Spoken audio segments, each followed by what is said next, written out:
औज़ु बिल्लाहि मिनश्शैतानिर्रजीम बिस्मिल्लाहिर्रहमानिर्रहीम। अस्सलामु अलैकुम दोस्तों, क्या हाल है? उम्मीद है कि आप खैरियत से होंगे। अल्लाह ताला आप सबको सेहत और तंदुरुस्ती अता करे, आपकी तमाम मुश्किलात दूर करे और हर मामले में आसानियाँ पैदा करे, आमीन। दोस्तों, आज का मेरा नुस्खा मुख्तलिफ़ किस्म की सीरियस अमराज के लिए है। ये नुस्खा अल्हम्दुलिल्लाह जो मैं अमराज बताऊंगा उनके लिए बहुत फ़ायदेमंद है। मसलन यूट्रस में पाई जाने वाली पानी की थैलियाँ, रसोलियाँ या ट्यूमर, यूरिक एसिड, नकरस, छोटे छोटे जोड़ों का दर्द, असाबी क़ुव्वत, इसके अलावा बेशुमार अमराज के लिए फ़ायदेमंद है। जिन सब का मैं ज़िक्र करूं तो एक लंबी चौड़ी फ़हरिस्त तैयार हो जाती है। बहरहाल कुछ मुख्तसर अमराज का ज़िक्र करता हूं।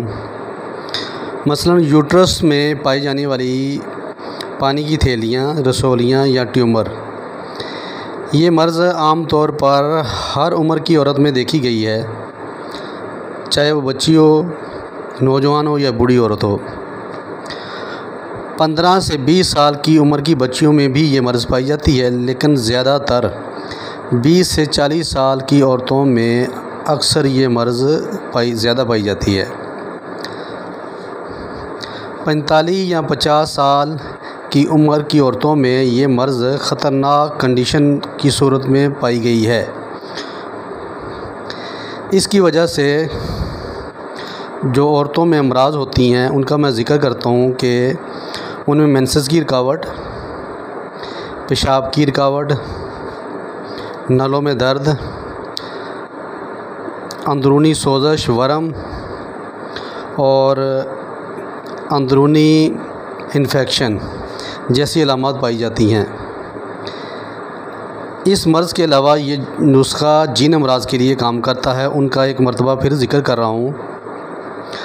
मसलन कोलेस्ट्रॉल की ज़्यादती, यूरिक एसिड यानी कि जोड़ों में पाए जाने वाला तेज़ाब, और नकरस यानी कि छोटे छोटे जोड़ों का दर्द, जोड़ों की सूजन। ये नुस्खा जोड़ों के दर्द को ख़त्म करने के साथ साथ जिस्म में असाबी क़ुव्वत पैदा करता है। नाज़रीन, ये नुस्खा मेरे बहुत ही प्यारे दोस्त भाई हकीम हाफ़ज़ मिराजुद्दीन, जो कि इंडिया में मुकीम है, उनका अता करता है। वो कई सालों से पर्सनल प्रैक्टिस में इस्तेमाल कर रहे हैं। फिर उन्होंने नुस्खा मुझे दिया, मैंने आज़माया, अल्हम्दुलिल्लाह 100% रिज़ल्ट मिला है। अब मैं नुस्खा बनाने का तरीका और इनके इंग्रेडिएंट्स और अफादत का ज़िक्र करूँगा।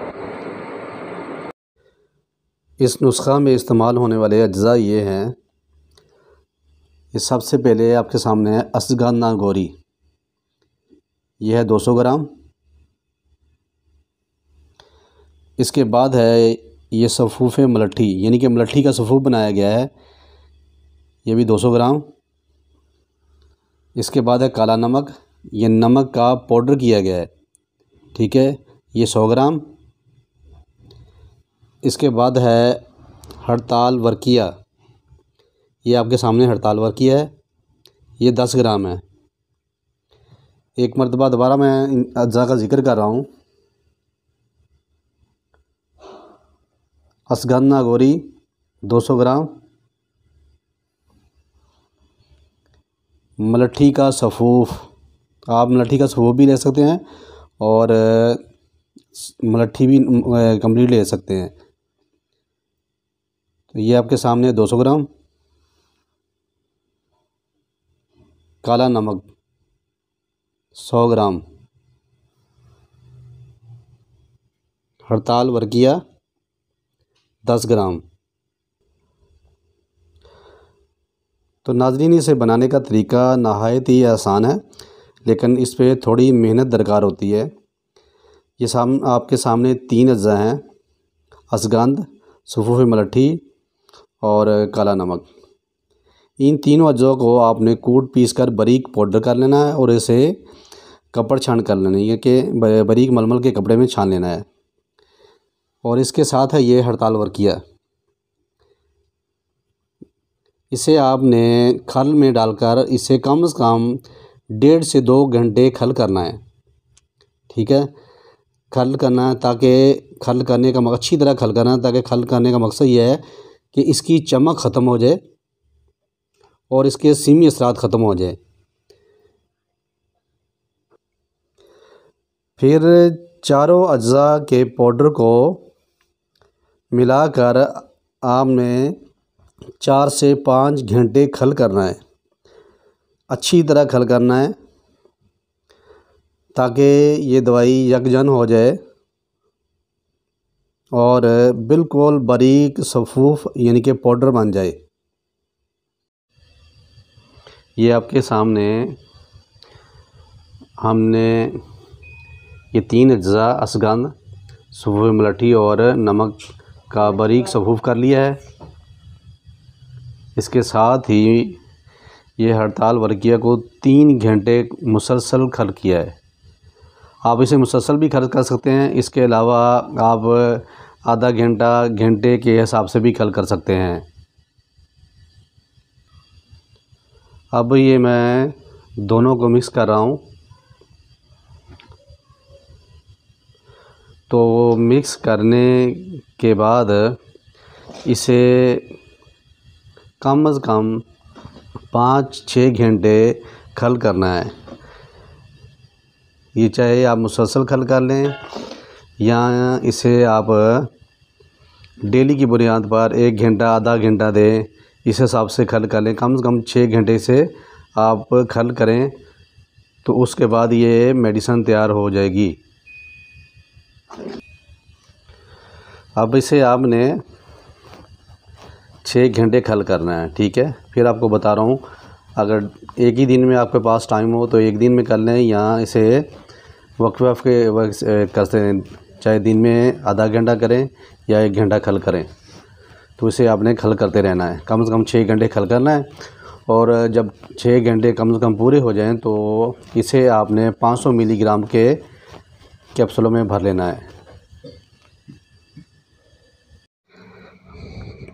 अब हमने इस दवाई को 500 मिलीग्राम के कैप्सूलों में भर लिया है। ये कैप्सूल सुबह, एक शाम पानी या दूध के साथ इस्तेमाल करें। अगर इस्तेमाल करने के बाद खुश्की महसूस हो तो सुबह शाम दूध के साथ इस्तेमाल करें। और अगर मर्ज़ की शिद्दत बहुत ज़्यादा हो तो इसे दिन में 3 मरतबा सुबह दोपहर शाम इस्तेमाल करें, एक कैप्सूल। एक बात आपको बताता चलूँ कि ये नुस्खा नीम हकीम ना बनाए या खाम खा बनाने की ट्राइयाँ ना करें, बल्कि मुस्तनद हकीम से बनवाएं। यहाँ मेरा व्हाट्सअप नंबर स्क्रीन के ऊपर दिया गया है, तो अगर कोई दवाई मंगवाना चाहता है तो मुझसे पार्सल मंगवा सकता है। बाकी खाने पीने में कुछ चीज़ों का परहेज़ करें, बादी चीज़ें ना खाएं, गर्म अशिया के इस्तेमाल ना करें, चावल और तली हुई चीज़ें इस्तेमाल ना करें। दोस्तों, अगर मेरी ये वीडियो किसी को पसंद आई हो तो प्लीज़ मेरे चैनल को सब्सक्राइब कर दें, लाइक करें और शेयर करें और बेल के बटन को ज़रूर प्रेस करें ताकि मेरी हर नई आने वाली वीडियो आपको मौसूल हो सके। अल्लाह ताला आपका हामी और नासर हो। वस्सलाम।